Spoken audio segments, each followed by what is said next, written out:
Hello guys, good evening and welcome to my channel. तो guys ये video जो है नवरात्रि की, जो पहला नवरात्र था उस दिन इवनिंग की वीडियो है। तो मैंने आप लोगों को पहले ब्लॉग में बताया है कि जो कुछ प्रॉब्लम की वजह से मेरा जो पहला ब्लॉग था जो मॉर्निंग का, वो भी लेट ही गया, अभी कल ही गया है। तो फिर ये ब्लॉग जो मैं आज डाल रही हूँ।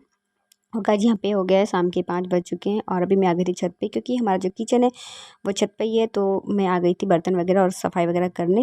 एक्चुअली क्या है कि हमारा जो नीचे का रूम है वहाँ पे ठंडक रहती है, और जो वो रूफ पे छत पे हैं तो वहाँ पे धूप होने की वजह से ना सारा कुछ गर्म गर्म सा रहता है। तो गर्मी में अगर मैं आती हूँ तो मुझसे बर्दाश्त नहीं होती गर्मी, फिर मुझे वॉमिटिंग वगैरह और चक्कर वगैरह आते हैं। और आज तो वैसे भी मेरा फास्ट था, तो इसी वजह से क्या होता है ना कि शाम को जब ठंडा ठंडा हो जाए तब मैं आती हूँ अपनी छत पे। और आने के बाद मैंने पहले क्लीनिंग करी थी, मैं नीचे पहले ही क्लीनिंग कर चुकी थी। और छत पे आने के बाद मैंने छत की जो भी क्लीनिंग करी, उसके बाद बर्तन थे, सुबह बर्तन धोने लग गई थी। और गाय जो यहाँ मेरा बेटा देखिए पीछे बैठा हुआ है, जो कि मेरी भतीजी के साथ बैठा है। और अभी ये लोग खेल कूद के आए थे, तो मैंने मेरी भतीजी को बोला कि बाबू को थोड़ा सा खाना वगैरह यहाँ खिला दो, क्योंकि अभी खेल के आया है, तो खिला दो और साथ में पानी वगैरह भी पिला देना। तो वही मेरी भतीजी मेरी बेटी को खाना वाना खिला रही थी, पानी वानी पिला रही थी। और गाय उसके बाद 6 बज गई थी, तो मैं सोचा कि अब जो डिनर का टाइम है स्टार्ट हो रहा है, मतलब बना लेते हैं। तो वही मैं आलू और बैंगन ले ली थी सब्ज़ी बनाने के लिए, मैं काटने लगी थी। फिर इतने में मेरी जेठानी जी आई, उन्होंने पूछा मेरे से कि मतलब मेरे हस्बैंड चावल और सब्ज़ी खा लेंगे। तो मैंने बोला हाँ खा लेंगे। तो बोले कि तब चावल और सब्ज़ी बना लो। एक्चुअली क्या है कि रोटी मैं ही बनाती हूँ, तो और रोटी का जो होता है ना बस मैं खाती हूँ, मेरे ससुर जी खाते हैं और मेरे हस्बैंड खा लेते हैं, और जेठ जी कभी कभी खा लेते हैं। बाकी सब लोग चावल और सब्ज़ी खा लेते हैं या दाल खा लेते हैं। तो वही पूछ रही थी, तो उन्होंने बोला कि आज यही बना लो, क्योंकि मेरा आज फास्ट था। तो मैंने कहा ठीक है। और फिर उसके बाद मैं बना के नीचे चली गई थी, और कुछ वीकनेस भी लग रही थी क्योंकि आज मेरा फास्ट था, तो मैं नीचे चली गई थी। और मेरी भतीजी जो उन्होंने खाना सबको खिला दिया। बट क्या हुआ कि मेरी सासू माँ भी जैसे कि आज फास्ट था उनका भी, तो उन्होंने क्या किया, मेरी भतीजी को बोल दिया चाय बनाने के लिए, शकरकंदी उबालने के लिए बाद में, और फिर जो मूंगफली वगैरह वो फ्राई करने के लिए बोल दिया था। तो बच्ची है वो, तो उसने क्या किया, जितने भी बर्तन थे ना, मतलब बड़े बड़े बर्तन थे, उस सब में उसने ये सारा कुछ कर दिया था। और जब मैं ऊपर आई थी, वैसे तो मेरी तबीयत खराब थी, बट जब मैं अपने हस्बैंड को खाना खिलाने आई थी तो फिर देखा पूरे छत पे बर्तन ही बर्तन थे, और तबीयत भी खराब थी। बट मेरे हस्बैंड बोल रहे थे कि चलो नीचे बाद में कर लेना, बट मैंने कहा नहीं, करके ही जाऊँगी। Guys good morning and welcome back to my channel. तो गाइस ये नेक्स्ट डे की वीडियो है। कल की रात में मैं कोई वीडियो शूट नहीं कर पाई थी, क्योंकि रात में क्या हुआ कि जब मैं सब्ज़ी वगैरह काटी थी, उसके बाद सब्ज़ी तो मेरी भतीजी ने ही बना लिया था। और फिर बर्तन वगैरह जब सबने खा लिया तो फिर मैं धोई। उसके बाद मुझे ना मतलब वीकनेस फील होने लग गई थी, तो वही वॉमिटिंग वगैरह हो गई थी, सिर चकराने लग गया था। फिर मैंने कोई कोई भी वीडियो शूट नहीं करी। देखिए ऑयल लगा हुआ है सारे बालों में, मेरे हस्बैंड ने ऑयल भी लगाया था। और फिर मैं जो है मैंने वॉमिटिंग की मेडिसिन ली, और सिर दर्द की जो है वो मेडिसिन लेकर फिर मैं सोई थी। और अभी मॉर्निंग में हल्का हल्का दर्द हो रहा है। यहाँ पे मैं बना रही हूँ सब्जी, ये बन चुका है चावल, ये दाल भी बॉईल की हुई है, भी मैंने इसे तड़का नहीं लगाया है। और आटा लगा के अंदर रखा, क्योंकि हल्की हल्की बारिश की ना बूंदें आने लग गई थी, तो सो मैंने आटा अंदर रखवा दिया। मैंने कहा मेरी भतीजी को फिर रख दोगी, क्या पता मतलब भीग जाएगा। तो ऐसे ऐसा कुछ ज़्यादा मौसम नहीं, हल्का फुल्का था। और यहाँ मैंने बनाई थी ये ब्लैक टी, जो कि आप लोगों को मैंने बताया कि दूध आता है तो फिर हम इसमें दूध डाल लेते हैं, ये तो जिसको पीना होता है ये ब्लैक टी भी पी लेता है। और अभी बस यहाँ पे और ये देखिए इस तरीके की मैंने एक सब्ज़ी भी बना रखी है। और यहाँ पे बस जो परवल होता है ना, उसकी भी मैं ना भुजिया बना रही हूँ, आलू और परवल की।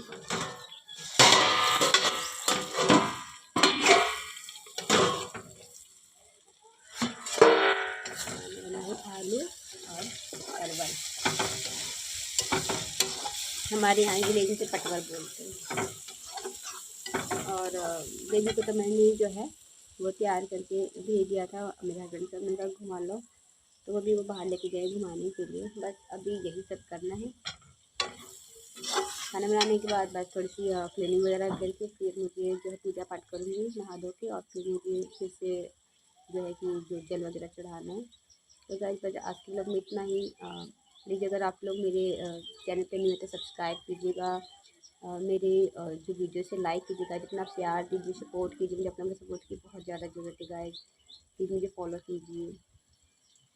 और बस गाइस आज के वीडियो में इतना ही। नेक्स्ट वीडियो नेक्स्ट ब्लॉग से, तब तक बाय बाय, टेक केयर, अपना ख्याल रखिएगा। Hello guys, welcome to my channel. और गाइस आप सब लोग कैसे, आई होप कि आप अच्छे होंगे। और गाइस मॉर्निंग का टाइम है और 9 बज चुकी है, जो भी हमारा काम था सब हमने ख़त्म कर लिया। खाना ना बन गया हमारा, लंच वगैरह सब बन चुका है, क्योंकि विलेज में जो है ब्रेकफास्ट लंच एक साथ बनता है। और जो भी हमारे क्लीनिंग वगैरह सब कुछ हो गया। और मैंने देखी नहा धो के मैं रेडी हो गई हूँ, और ये साड़ी मैंने पहनी है आज। और अभी मैं जा रही पूजा करने, क्योंकि नवरात्रों का टाइम चल रहा है। तो मैं पर डे ना धार देती हूँ, तो वही अभी मैं आई हूँ धार देने के लिए। तो ये लौंग ले रखी, जिसे मैं यहाँ अभी छोटी सी सी ली है, देखिए घुटनी, इस पर मैं जो है पीसूँगी। इससे पहले मैं वॉश कर लेती हूँ, अच्छे से साफ़ कर लेती हूँ।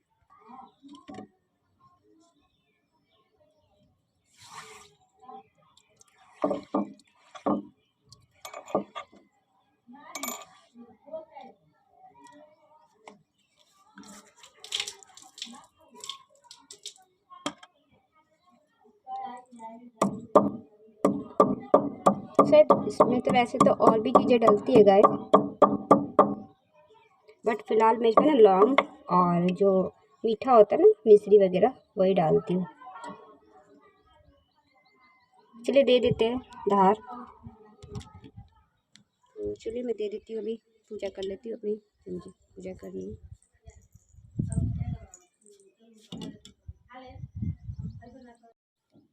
और गाइस यहाँ पे मैं हर नवरात्रों की तरह ये जो माता रानी को है वो धार दे रही हूँ। ये देखिए लोटे के अंदर धार मैंने कैसे बनाई आप लोगों को मैंने दिखाई दिया है। तो यही मैं माता रानी को जल जो है चढ़ा रही हूँ। 9 दिन ये चढ़ाऊँगी मैं। एक्चुअली क्या है कि मेरी तबीयत ना बहुत ज़्यादा पहले ख़राब दे देती थी, बहुत ज़्यादा। और मेरे पापा जो है बहुत ज़्यादा उन्होंने मेडिसिन वगैरह करवाया, बट कोई फ़ायदा होता नहीं था। कोई भी जो मेडिसिन वगैरह होती है ना वो मुझे सूट ही नहीं करती थी। फिर एक बार क्या हुआ कि मैं गई हुई थी मायके, मतलब उसमें मेरी मैरिज नहीं थी, तो मैं घर पे गई हुई थी हमारे गांव पे। तो हमारे जो मायके वाले गुरुजी हैं वो घर आए हुए थे। तो मैंने उनको अपना जैसे दिखाया, राशि वगैरह दिखाया, हाथ वगैरह दिखाया। तो उन्होंने क्या किया कि उन्होंने मुझे बोला कि बेटा एक काम करना कि जब भी नवरात्रे आएंगे तो तुम माता रानी को 9 दिन जो है धार बना के चढ़ाना, तुम ठीक हो जाओगी। तो रियली मैं काफ़ी काफ़ी क्या बहुत हद तक मैं बिल्कुल ठीक ही हूँ। कभी कभार अब तो तबीयत खराब है, पहले जैसे तबीयत भी ख़राब नहीं होती, तो बिल्कुल जैसे ठीक रहने लगी हूँ। तो अभी भी मैं ये जो धार है माता रानी को नवरात्रों में देती हूँ, छोड़ती नहीं हूँ उनको, माता रानी का नाम लेके। और गुरुजी हैं जो काफ़ी जानकार हैं, उनकी बताई हुई सारी बातें सच होती है। और आप लोगों को मैंने अपने पिछले ब्लॉग में जब मैं मेरी मम्मी के यहाँ गई थी तो वो गुरुजी आए थे, तो मैंने वो ब्लॉग वगैरह वीडियो वगैरह आप लोगों को दिखाई थी, शेयर किया था कि जो गुरुजी होते हैं ना हमारे घर ही आते हैं, पूरे गाँव में आते हैं ना, तो वो हमारे घर ही जो है रुकते हैं, यहीं पर खाना वगैरह बनाते हैं। जो हम लोग तैयारी करके दे देते हैं, बस बनाते गुरुजी हैं। और सबको खाते भी और खिलाते, बोलते ही प्रसाद है। रियली में प्रसाद ही होता है, क्योंकि उनका जो हाथ का बनाया हुआ खाना है ना कभी कम आज तक नहीं हुआ। कितने भी लोग बढ़ जाते हैं, कितने भी लोग उसमें आ जाते हैं, लेकिन जो प्रसाद है वो कभी कम नहीं हुआ। ऐसा लगता है जैसे प्रसाद बढ़ता जा रहा है। तो रियली बात है।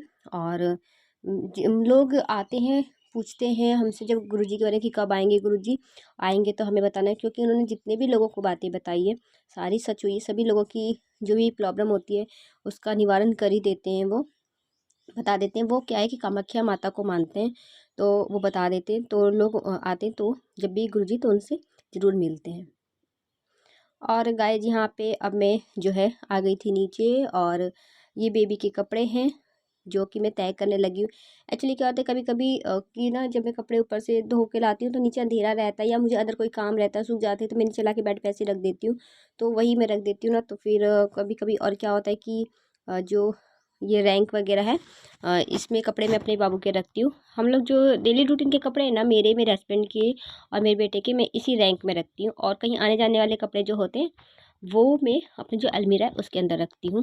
और फिर क्या होता है कि बच्चों से मैं कोई काम करती हूँ तो बोल देती हूँ कि जाओ बाबू के कपड़े ला दो, मैं उसे पहना देती हूँ। जब मैं ऊपर रहती हूँ छत पे खाना वाना बनाती हूँ या अगर कोई काम करती हूँ, तो बच्चे हिलाते हैं, तो क्या होता है कि एक कपड़ा निकालते तो 2 कपड़े बिखेर देते हैं। तो सारी अलमीरा जो है ना, मतलब ये जो रैंक में कपड़े ना फैले फैले से लगते हैं।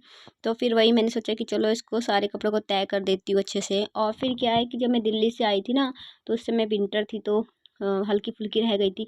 तो कुछ कपड़े तो मैंने विंटर वाले रख दिए थे, बट कुछ कपड़े जो बाबू के मैं अभी पहनाती थी होली से पहले, तो वही कपड़े मैं ना अलग अलग यहाँ पे करने लगी थी बाबू और के। मैंने कहा कर देती हूँ। और अलग करने के बाद जो है ये बाबू के जो कपड़े वो सामने वाले रैंक में मैं रख रही हूँ। उससे पहले मैंने उस रैंक को अच्छे से साफ़ कर दिया था और वहाँ पे एक कपड़ा बिछा दिया था, ताकि बाकी कपड़े जो रखूँगी बेबी के वो कपड़े ख़राब ना हो। और गाइस जी यहाँ पे ना मैंने अपने हस्बैंड को बोला है कि एक कर्टन ला के रख दो, क्योंकि अच्छा नहीं लगता है ऐसा। मतलब जब मैं वीडियोज़ वगैरह भी शूट करती हूँ तभी भी ना यहाँ पे ऐसा फैला फैला सा लगता है, कितना भी कर लूँ ना फैला फैला सा रहता ही है। तो इसी वजह से मैंने बोला कर्टन वगैरह रख दो, लगा दो, ताकि कर्टन के पीछे कुछ भी रहता है तो फिर पता नहीं चलता ना, कपड़े वगैरह कैसे भी रख दो चाहे कुछ भी। और गाइस यहाँ पे मेरे कपड़े भी हैं, जिसमें विंटर के भी एक आध कपड़े, वैसे तो मैंने अपने सारे कपड़े रख दिए थे विंटर वाले, बट एक आध कपड़े रह गए थे।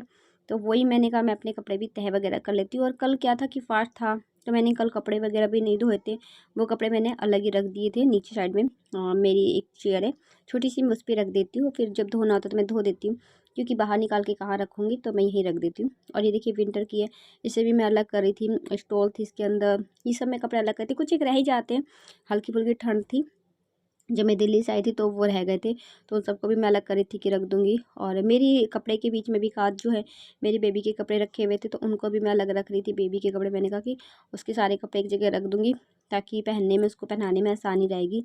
और अपने कपड़े जो उसे भी मैं तह करके अच्छे से और नीचे वाली रैंक में रखती जा रही थी, ताकि आराम से कपड़े मिल जाएँ। और गाइस उसके बाद क्या हुआ कि ये देखिए सामने वाला जो रैंक ऊपर वाला दिख रहा है ना, इसके अंदर मैं सोच रही हूँ कि मैं दिल्ली से कुछ एक क्रॉकरी का आइटम लेके आई थी, और ये तो मैं पहले की ये मेरी थाली, सो मैं यहाँ पे रखने लगी थी। मैंने कहा यहाँ लगा देती हूँ। कभी कभी क्या होता है कि मैं मेरे हस्बैंड का खाना ऊपर से लेके आती हूँ ना, तो ढकने के लिए मैं इसी जो थाली का यूज कर लेती हूँ, ताकि मतलब अगर ऊपर कोई और भी खाना खाए तो उसे थाली की कमी ना लगे। होता है ना कि थाली वगैरह कम हो जाती है, कभी कभी होता है, बच्चे हैं हमारे घर में, वो सारे बर्तन जूठे करके रख देते हैं और बड़े आएंगे फिर अगर वो खाना खाए, तो इस वजह से मैं इसी से ढक बस एक थाली का यूज करती हूँ जो ऊपर से लेके आती हूँ, जिसमें खाना लेके आती हूँ। उसके बाद ये मेरी सासू माँ ने कुछ सामान रख रखा था, तो उसको मैं वहाँ कोने में सारा कुछ कर रही थी, रख रही थी, ताकि उनको जब भी ज़रूरत पड़ेगी उनके सामान की, तो वो आराम से अपने सामान को मतलब ले लेंगे। नहीं तो उनको भी ढूंढना पड़ेगा कहाँ रखा कहाँ, क्योंकि मुझे भी नहीं पता किस चीज़ में क्या रखा है, तो मैं यही बोलूँगी मुझे नहीं मालूम, तो इसलिए मैंने एक साइड में रख दिया,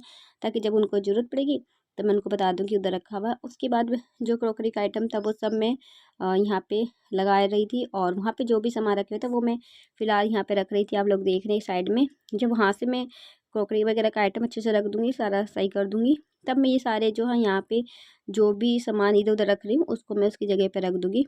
और गाइस अभी फ़िलहाल तो मैंने जो है देखिए आप लोग वो स्टील का बर्तन था वो रखा है, और एक आध क्रॉकरी का रखा है, और दो चार और है वो भी मैं सोची रख दूँ। और सामने मैंने ना दिल्ली से लेके आई थी, आप लोग ऊपर देख रहे हैं, मेरी स्लीपर लेके आई थी मैरिज के लिए, मेरे कज़न की मैरिज है। आप लोगों को मैंने बताया ना ब्लॉग में कि मेरे कज़न की मैरिज है, इसलिए मैं स्लीपर लेके आई थी। इतनी हाई हील की स्पीकर जो स्लीपर होती है ना, वो मैं पहनती नहीं, बट मैरिज में तो हाई हील की स्लीपर ही अच्छी लगती है, तो वही मैं ले आई थी। मैंने कहा चलो एक बार मैरिज में डाल लूँगी, उसके बाद देखूँगी तो अपने भतीजी को दे दूँगी, क्योंकि वो डाल लेगी, उसको अच्छा लगेगा। अभी बच्ची है तो जो होते हैं हाई हील के स्लीपर अच्छे लगते हैं बच्चों में, तो फिर मैं इसलिए ले आई। और मेरे वहाँ पे भी मैंने रखा, बट उसके बाद मैंने इसको अपने जो बेड की डोर होती है ना उसमें मैंने डाल दिया था। अभी बिल्कुल न्यू है, मैंने इसको एक बार भी पहना नहीं है, बिल्कुल न्यू है। मैंने सोचा कि बस मैरिज वगैरह में ही पहनूंगी। वैसे तो मैं जो जूती या स्लीपर का यूज करती हूँ, मुझे इसमें ना चलने में कंफर्टेबल रहता है, फिर बेबी भी हाथ में रहता है ना, तो उसको लेके चलने में आसानी रहती है। नहीं तो क्या होता है बच्चों के साथ अगर स्लीपर पहन के चलो तो गिरने का डर होता है, कहीं पैर वैर मुड़ गया या कुछ तो बच्चे भी गिरेंगे। तो इसलिए वजह से जब से बाबू हुआ ना, तो मैं स्लीपर पहनना ही बिल्कुल, मतलब स्लीपर कह रही हूँ, हाई स्लीपर जो होती है ना वो मैंने पहनना छोड़ दिया। जो बिल्कुल जो फुटवियर होती है ना नॉर्मल, वही डालती हूँ स्लीपर, जो बिना उसके हिल की होती है, वो सब मैं जो है पहनना यूज करती हूँ, वही आजकल मैंने पहनने लगी हूँ मैं। तो गाइस बताइएगा आज का ब्लॉग कैसा लगा। आज का ब्लॉग मैं बस यही एंड करती हूँ, मिलते हैं नेक्स्ट वीडियो में नेक्स्ट ब्लॉग के साथ। तब तक बाय बाय, टेक केयर, अपना ख्याल रखिए।